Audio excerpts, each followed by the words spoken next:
শাক কিন্তু আমাদের শরীরের জন্য খুবই উপকারী একটি সবজি। আমরা কিন্তু অনেকেই শাক খেতে পছন্দ করি না। এই অনেকের মধ্যে কিন্তু আমি নিজেও পড়ি। শাক খেতে আমারও খুবই বিরক্ত লাগে। এর জন্য আজকে আমি আমার মার কাছ থেকে একটি রেসিপি শুনে সেই রেসিপিটি শেয়ার করব আপনাদের সাথে। তো হ্যালো এভরিওয়ান, আসসালামু আলাইকুম। কেমন আছেন সবাই? আশা করি সবাই আলহামদুলিল্লাহ ভালো আছেন। Welcome our new video. তো আজকে আমি পালং শাক দিয়ে একটি নতুন রেসিপি শেয়ার করছি। যেহেতু শাক খেতে আমার ভালো লাগে না, তাই ভাবলাম অনেকেরই হয়তো শাক খেতে ভালো লাগে না এবং বাচ্চারা কিন্তু শাক খেতেই চায় না, কিন্তু শাক কিন্তু আমাদের শরীরের জন্য খুবই উপকারী একটি সবজি। তো এর জন্য আমাদের শাক কিন্তু কোনো না কোনোভাবে খেতেই হবে। তাই আজকে মা বলল, শাক তুই এইভাবে রান্না করে দেখ, তাহলে কিন্তু অবশ্যই মজা পাবি।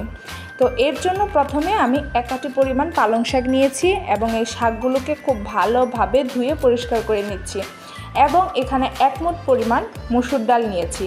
এই ডালগুলোকেও হাতের সাহায্যে খুব ভালো করে কষলে কষলে ধুয়ে পরিষ্কার করে নেব। এরপর চুলাতে একটি প্যান বসিয়ে দিয়েছি। প্যানে সামান্য পরিমাণ তেল দিয়ে নিয়েছি এবং পেঁয়াজ কুচি, কাঁচামরিচ কুচি দিয়ে খুব ভালোভাবে নেড়ে চেড়ে ভেজে নেব। একটু সময় নিয়ে ভাজতে হবে। তো যারা আমার চ্যানেলে আজকে নতুন এবং আজকে প্রথম আমার ভিডিওটি দেখছেন, তারা অবশ্যই চ্যানেলে একটি লাইক করে, সাবস্ক্রাইব করে, কমেন্ট করে জানাবেন আমার ভিডিওটি আপনাদের কাছে কেমন লেগেছে। আর এরই মাঝে যারা আমার চ্যানেলটি সাবস্ক্রাইব করে দিয়েছেন, তাদেরকে অসংখ্য ধন্যবাদ।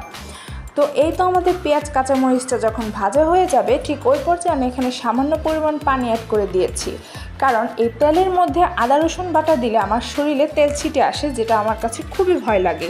এর জন্য পানি দিয়ে আমি আদা রসুন বাটাটা দিয়েছি, যার কারণে তেলটা ছিটে আসবে না।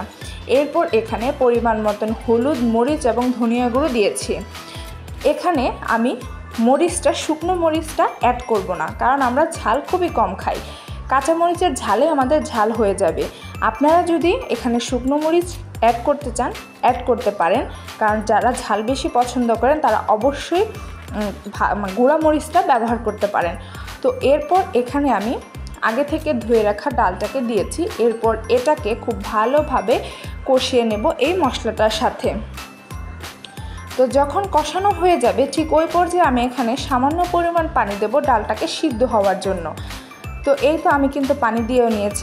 এরপর এখানে ঢাকা দিয়ে দেব ডালটাকে সিদ্ধ হওয়ার জন্য। এখানে পরিমাণ মতো পানি অ্যাড করে দিয়ে নিয়েছি।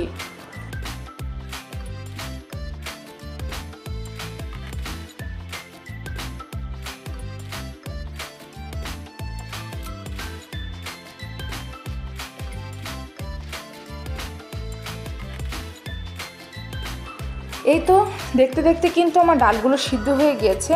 ঠিক এই পর্যায়ে আমরা এখানে একটু ভালোভাবে নেড়ে চেড়ে আগে থেকে যে ধুয়ে রাখা শাকগুলো রেখেছিলাম, সেই শাকগুলো কিন্তু এখানে দিয়ে নেব।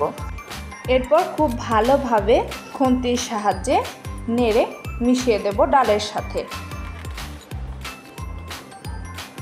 এরপর ঢাকনা দিয়ে ঢেকে দেব।